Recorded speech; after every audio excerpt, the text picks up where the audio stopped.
On today's coffee break, we're going to talk about Etihad First Class apartments and whether it's better to take a evening flight or a morning flight. Yeah, we've both done this before. So actually, just last year, I guess it was, we both flew the same route between Paris and Abu Dhabi, but Greg flew in one direction on a daytime flight, and I flew in the other direction on an overnight flight. So we'll share our thoughts about each of those and which one we think you should want and what other options like that may exist. Yeah, let's back up and talk about why Etihad First Class apartments are so awesome and how you can book them with miles, and then we'll talk about which one is better to book if you have the option. Nick, why did you pick Etihad First to fly? Well, because you can use American Airlines miles and it's a great deal, frankly. Between Europe and the Middle East, it's just 62,500 American Airlines miles in first class. And first class is pretty incredible when you're talking about international first class on a major carrier like this. It's a big difference over business class and certainly a huge difference over economy class. And at that price, 62,500 miles, that's like one credit card welcome bonus that could get you a flight that might ordinarily cost $4,000 or $5,000 one way. So it's certainly worth the 62,500 miles. Now, if you want to fly farther in Etihad First Class, you'll pay more, but still, it's a relatively good deal when you're using American Airlines miles. Though, of course, the availability is tough when you're using American Airlines miles. It is. So first of all, Etihad usually restricts American Airlines from booking their first class awards to within like about 30 days. So if you have to wait till almost the last minute to book these, in most cases, and even then, they don't necessarily, they meaning American Airlines, doesn't necessarily have access to all of the first class award space that would be available to Etihad's own members. Luckily, you can transfer a bunch of from various transferable points currencies to Etihad to use Etihad's own miles to book, and award availability is much, much better that way.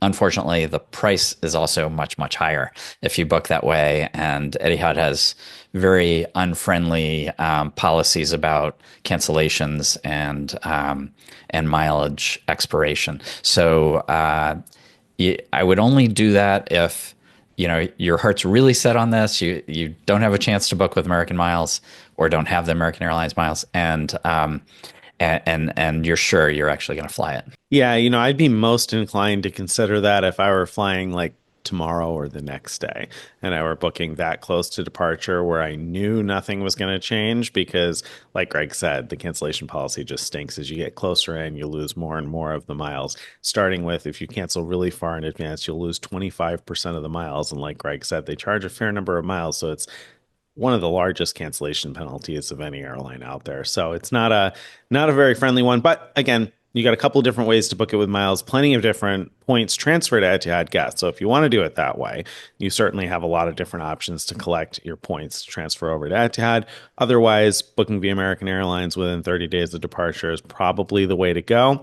So, all right, let's talk about it. What is Etihad First Class like? What makes it special? Yeah, so we're not just talking about Etihad First Class. We're talking about Etihad First Class apartments, which is a whole another thing. So some of these big airlines have international first class, which Nick mentioned before is so much better than even lie flat business class.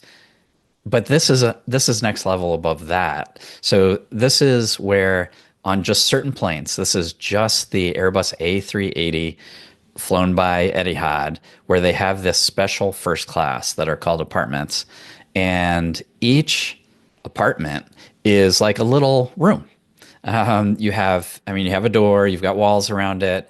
You come into your little room and there's like a bench on one side, a captain's chair, and a vanity station on the other side. And then when you're ready to go to sleep, the flight attendants turn the bench into a flat bed. And then you still have the seat, the captain's chair that you can move on to when you're not sleeping. So it's really an extraordinary physical experience. But then they also have all the first class stuff, like the incredible service, incredible catering, and there's even a shower. So if you want to shower while you're in the sky, you could reserve time in the bathroom that has a shower and do that as well. And as is common with first class, when you're flying international first, there are lots of nice little amenities too. For instance, they give you pajamas, and I think the last time we both flew, they were Armani pajamas, and they give you an amenity kit with some upgraded amenities, toiletries, whatnot. So you get a couple of bells and whistles like that, and then of course also lounge access. And so if you're flying out of Abu Dhabi, for instance, you get their kind of dining experience in their lounge, and so there are a lot of those other benefits that come along with flying first class also. So it's a pretty special experience. And at 62,500 miles one way between Europe and the Middle East, it's a pretty great way to enjoy that type of experience, essentially on a budget, compared to flying that type of product on any other routes around the world. This is one of the best deals for a reasonably long flight. What we're talking about, 7 hours, 7.5 hours on these routes or so, right? Yeah, between London or Paris and Abu Dhabi, it's about 7 hours, a little bit more if you're flying west. So if you're flying from Abu Dhabi to Paris or London, it's a tiny bit more. And so it's not a, and that brings us to the point of this whole conversation, right? Because it's not long enough to get a good night's sleep and enjoy all of the perks of flying first class. Yeah, that's one of the things that is kind of fun about flying a really long haul first class product. If you were to fly Lufthansa and fly from Frankfurt to somewhere in Asia, or you're flying Singapore suites on basically almost any of the routes you'd consider that on, you're flying a really long distance. And so when you're flying 10 or 11 or 12 or 13 or 14 hours in first class, you got plenty of time to get a full night's sleep and enjoy the food and the Right. wine and the service. But on these routes, it's kind of one or the other. Yeah, yeah. So which which should you do? I mean, to me, it's so obvious, but I think it's worth talking about. Now, let's talk about your experience first. So you flew an evening flight, if I'm remembering, from Abu Dhabi to Paris. Yeah, an evening flight is a very generous way to describe that. It's really like a middle of the night flight because they take off from Abu Dhabi at, I don't know, 2 o'clock in the morning or something like that and arrive at like 7 o'clock in the morning. So it's, evening to me sounds like 5 or 6 p.m. This is like Right. middle of the night that you're flying on this for 7 hours. So, so that already might sound like a non-starter, but let me sell you on a couple of the reasons you might consider departing Abu Dhabi. So you, of course, get a first class check-in area in Abu Dhabi. They have a separate set of like immigration gates you go through and security and all that. So you get that sort of exclusive airport experience that you may not get at the outstation departure points. But when you're departing Abu Dhabi, you get some of that extra special stuff.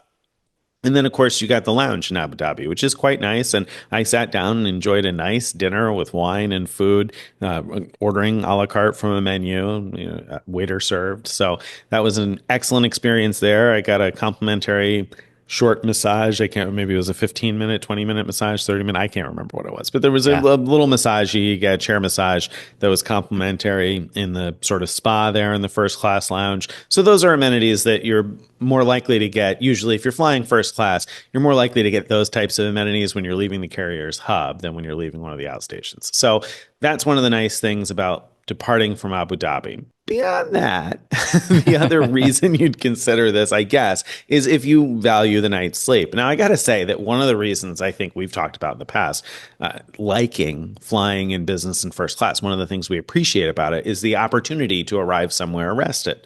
Because, when I fly overnight, I really do value that flatbed seat in a lot of cases. Now, I'm generally speaking more about business class. I value that flatbed seat so I can fall asleep, so I can get a good night's sleep and wake up in a new destination, rested and ready to go, rather than wasting the first day feeling jet lagged. So, from that perspective, departing Abu Dhabi might make some sense because you could get most of a night's sleep flying to Paris if you don't really care to experience the other amenities. That said, if you don't really care to experience the other amenities, you might consider just flying in business class because I think business class is 42,500 miles one way, which is also a pretty stellar deal. And if all you're going to do is sleep, it's probably not worth the additional 20,000 miles. And that's where some of the drawback comes in because on the overnight flight, I had a more limited menu than what Greg experienced in the opposite direction because, of course, they expected people to sleep. So there were fewer food options on my menu.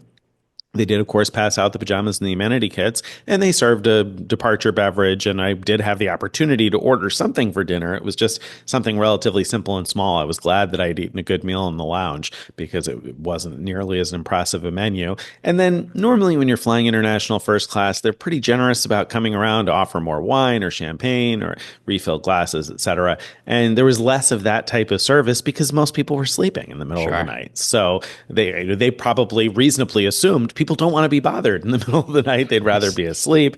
And so you don't get that same first class service experience when you're flying a route like that. It's only 7 hours and they're all overnight. Right, right.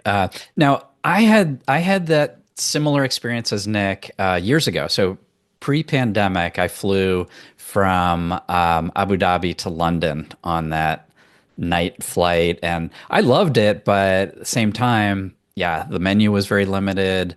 I don't think I even like I didn't eat anything dinner like. I just went to sleep and then had a breakfast in the morning. Is how I did that. And I loved the whole experience, but when I had the chance to book a daytime flight, I was so excited because I knew I'm going to really be able to take advantage of all of the benefits in flight. And so, I did.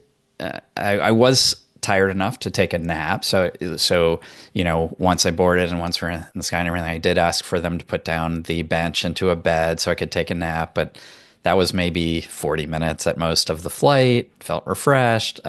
Took a shower and really refreshed. And the catering was fantastic. I mean, we had like top shelf champagne. I did a whole. They were asking the flight attendant was asking me which wine I'd like, and I had consulted with Tim, who is our wine expert on our frequent miler team, and he had told me which wine to get, and then the flight attendant suggested something else, and I said, how about could I do a whole flight and just try all of them. So Yeah. she was like, sure. She was game, and so we did a whole tasting. First of all the whites, and then later of all the reds. I just had a great time doing that and chatting with the flight attendant about the different wines that she preferred as well.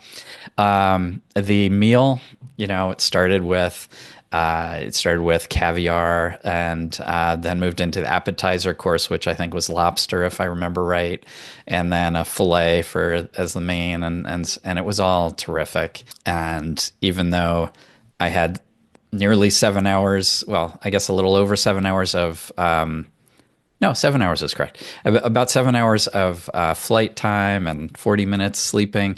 It still seems like, well, 6 hours should be plenty of time. It still just flew by, and I would have loved if it was even longer, but it was definitely long enough in that direction to really get, the full flavor of it and really enjoy it. Now, I did have a connecting flight onto business class on one itinerary.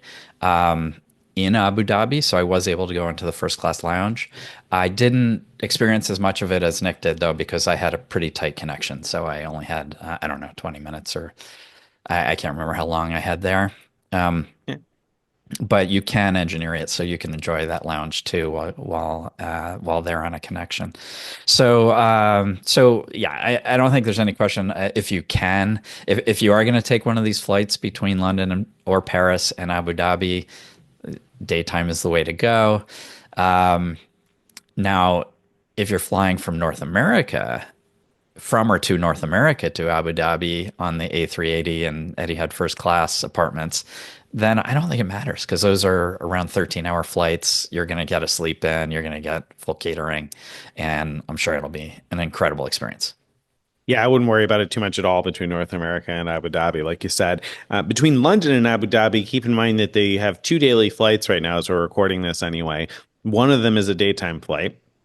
They were saying seems like it would make sense. I think it's a 9:30 a.m. departure. And then the other one's a 9:45 p.m. departure. I'd be less excited about that late night departure from London because, again, you're just probably not going to get the full experience. So you want to look for the daytime departure. The other thing, as Greg mentioned at the beginning, but I think probably bears repeating one more time for anyone who's not familiar, we're talking about Etihad Apartments, which is only flown on their A380. And sometimes they do have more than one first class, more than one plane flying from a particular city. So from London, for instance, in the past, we have seen them offer a 777 out of 777. I guess that's how you're supposed to say it, right? 777 out of London before with that has first class, but it's not the Etihad Apartments. Same goes for the 787. I think they have a first class also on that, but again, it's not apartments. So we're talking specifically about apartments. Now, I have flown Etihad first class non-apartments before, and that was also very good, but I think the apartments is really the most special experience. And if you're going to use the miles, you might as well go all the way and get the full experience. So daytime apartments flight, I think we both agree, got to be the way to go. Yeah, totally the case. And I'll throw in there that Nick mentioned earlier that he wouldn't use Etihad's own miles. He wouldn't transfer points to Etihad's own unless he was like leaving the next day or two. But for me, it's a little different. I think of it more this way, like if there's a big trip that I've been planning and I know I'm going to go, barring, a major disaster, and I want to secure that seat because it's a once in a lifetime like bucket list type of opportunity. I'd be willing to go for it. I would not be happy about the situation if I had to cancel, but that's the risk you take in order to get access to something like this. Don't forget, if you've enjoyed this and you'd like to get on our email list, you want to go to frequentmiler.com/subscribe to join our email list, follow us on all the various social media, and check out our Frequent Miler on the Air episodes dropping every Friday.